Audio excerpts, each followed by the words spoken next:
Today's project makes me feel old. Yeah, but it can also be a cool way to get your kids interested in what makes you feel old. And to give you a little hint, well, you can't make a bid for world domination without arms. Welcome to my planning process. I have had some questions regarding plans and templates.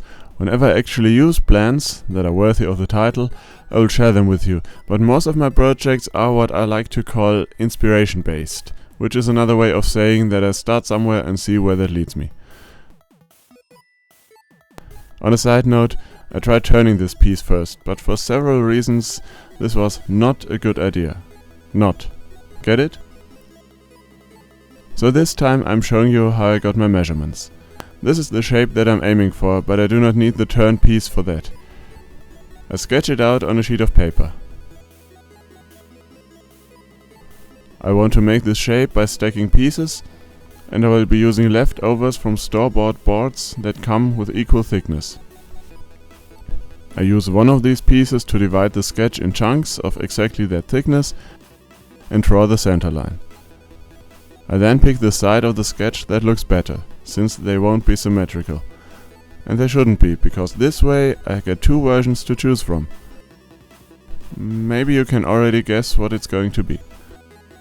Now I measure the length from the center to the outside faces. The piece needs to be hollow. One of the reasons I chose not to turn it, so I sketch that too. What I need to remember here is that this will create steps. Thus I draw lines from the measured diameter upwards to the next layer to make sure that there will not be a nasty surprise when gluing the pieces up. With the measurements ready, and trying hard to remember that what I measured here are radii, not diameters, I use my compass to trace the rings that I need on my bores.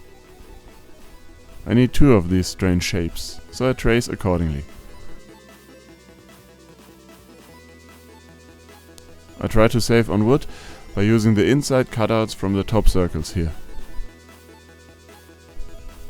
While you could use a scroll saw to cut out these inner circles, or a jigsaw as long as the board is large enough to hold it safely, and even a bandsaw, you just need to cut through the main piece and glue it up afterwards, I prefer my hole saw for this, and as it turns out, I have most of the required diameters, or I just fix the measurements.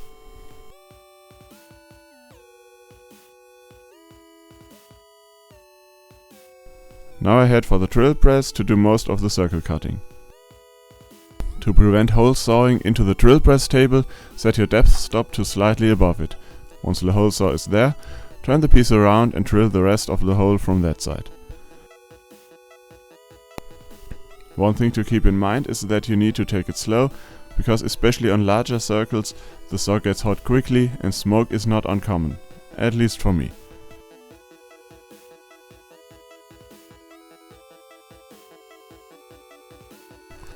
I like holding some beeswax to the saw every now and then, but maybe I just enjoy the smell.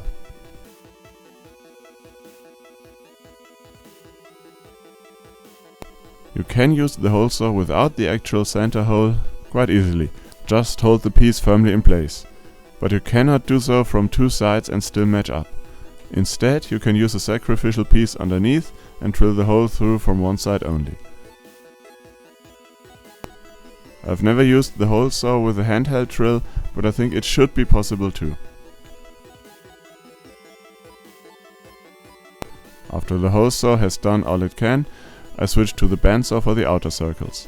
The jigsaw would do the trick too. You might have noticed that I take off lots of smaller chunks. A few days after this, I finally replaced my wider bandsaw blade with a thinner one, allowing for much tighter curves. This would probably have cut my cutting time here in half.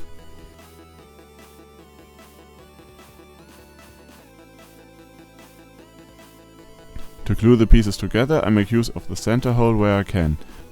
That is for the top section of each shape. I use a piece of threaded rod with nuts and washers to clamp those.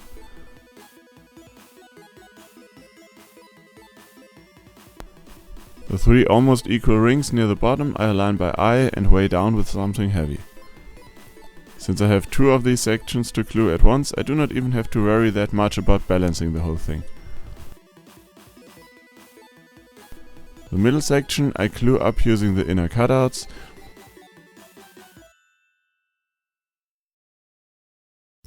Meanwhile, I try to do the bases on the lathe.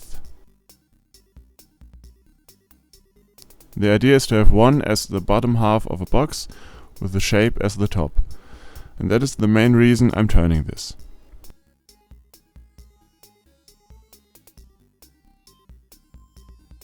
There's also a much simpler way to achieve this though, by gluing one of the cutout rings from the bottommost ring to the base. You could also do the shaping with any kind of sander, or rasp or file if you are more patiently inclined. Still, I wanted to see how the lathe would do. Next I put the bottom half of the shape on the lathe by gluing the aforementioned bottom ring cutout to a piece of board on the faceplate. I fill the section up with more cutouts, to which I then put the tailstock. But as you can see, the piece tended to wobble off, since it had no actual support to the right side. To remedy that, I added another board larger than the circle to keep things in place. It worked, but it was not my most relaxed turning. I tried to do the same with the top, and it seemed to work well, clamped between the smallest ring and some cutoffs to fill the larger ones. Seemed? Yes, eventually the small ring broke and the piece left the lathe. Lucky for me, there was no damage that would not get sanded away eventually. Note, sanded, not turned, because at this point I stopped using the lathe for this project. What I did manage to turn when truing up the cylinder is the tenon for the boxish part. I finesse it with a file and have been trying to use the word finesse in one of my projects for a while now.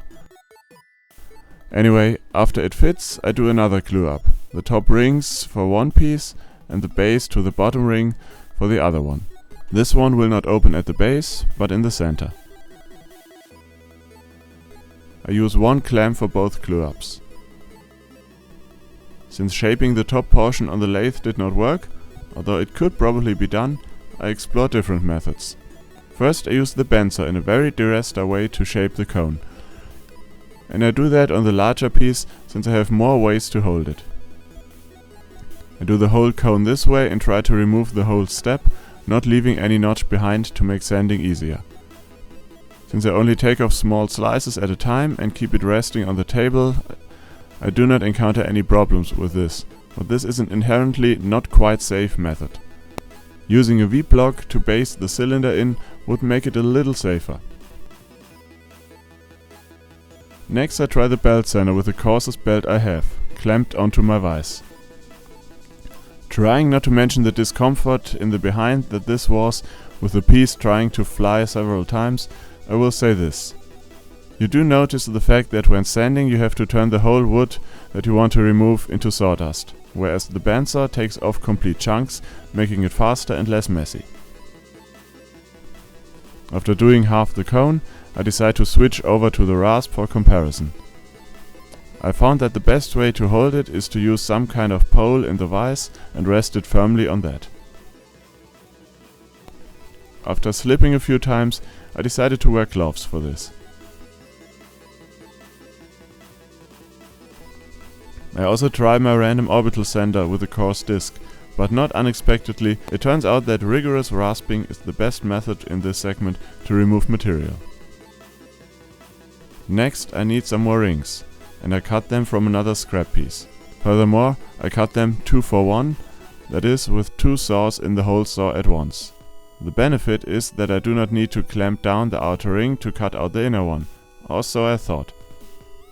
I still needed to do some clamping to get the inner ring out, but I like to believe that I saved a little time. I need the rings less thick, so I resaw them. Holding such a flimsy round piece would be asking for finger damage, so I use scrap pieces instead. Still, it does not end well. So I used the piece I just cut the rings out of, resaw it halfway through and put the rings in there as a makeshift sled. Turns out the bandsaw will cause the rings to spin inside the compartment, but it still cuts them alright and you do not even need to move the sled all the way through. At this point I realized that I still need some kind of lip for the other box, the one that opens in the middle. To give it a little more surface area to get glued to, I cut 3 slices from a cutoff that fits the lid and glue them in place before adding the ring itself.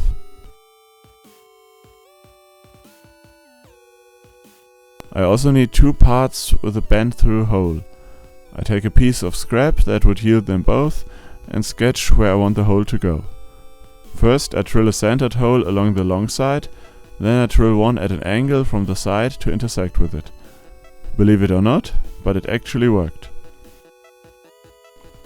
Next I cut them to shape on the bandsaw, first along the sketched lines, then slightly freehand for as long as I dared.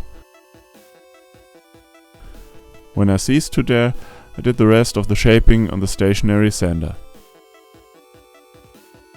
The previously resawn rings need to be glued up to the shape and thus need to have a curve sanded on one side. A spindle sander would probably make short work of it, but since I do not have one, I remove a cover from my belt sander and use the upper roll to work my way up to a fit. Depending on your age and inclination, you should be able to tell what these two will be by now. For the arms, which is what the pieces with the through hole are, I drill 2 matching holes into the piece with the bottom opening and glue the arms in place after sanding the connection areas flat. Actually, I tried to sand the arm side round first, but could not match the contour. After fixing some gaps with glue and dust, I set out to paint the 2 tentacles. If you have any inkling what these are, then the colors should not come as much of a surprise to you. At this point I also drilled a hole into the middle sucker of the purple to be. I use acrylic paint and mix red and blue for purple, and add some mother of pearl effect, because I have it and I need to use it at some point. I eventually plug up both top holes with a dowel and sand them flush. I basically go back and forth, and at one point I realized that I have an actual purple color which matches what I want much better than what I had mixed before.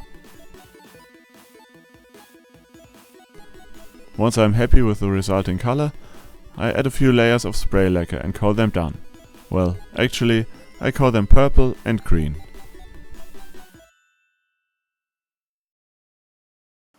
And as usual, there we go. Ta-da! Green and purple. In case you don't know them, they're, well, 2 iconic tentacles from the equally iconic game Day of the Tentacle, Maniac Mansion 2, for those of us who have lived that long. Well, anyway, green, purple. So you might wonder what I made them for, and well, the answer is obvious. No, not everything is a tea light holder. Most, but not everything. Let me show you what they're made for, and it's better done on the workbench.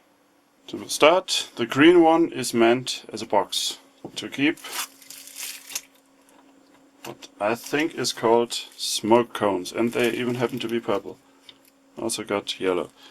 These are like smoke sticks, incense. There's a larger one, and the idea is you light one end and it'll smoke for a while. I don't know whether it's a local thing, but I've seen holders for this that are shaped like, well, like people smoking a pipe. The idea is to put one of those in here. If you're lucky, they come with these little plates to be put on, and even if not, you can carefully extract a tea light from its shell, put that one in there, and then you light it. Let it burn for a little, and then blow it out. I hope you can see the smoke. The idea is now for our good purple to smoke to the mouth and to the arms. Which is also a reason why I added the 2 divots on the back, to make sure that there's enough airflow going. Let's see whether this can be improved upon. This is one smoking tentacle. And in theory there should also be smoke coming through the the arms, but I don't see that right now. It could be that this particular smoke cone is already old or doesn't just doesn't smoke as much. Let's see whether we can get there. Yes, actually there is smoke coming through the arms. So as far as the concept goes, it works.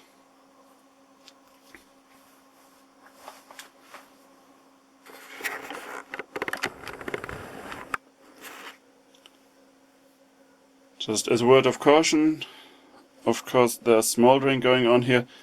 The inside is bound to get a little warm, but just in case, don't leave it unattended and be sure to, well, especially when you use it for the first time, check every now and then whether it's actually gets hot or scorched or whatever. So I hope you enjoyed watching this project, and I also hope that it inspires you to make something of your own. Just have at it, go ahead, and well, it might just work out, and if it hasn't, this would make neat firewood. So what do you have to lose? Thanks for watching, keep sharing this with your friends and let me know whether they know the game, and remember to be inspired. Not a tea light holder!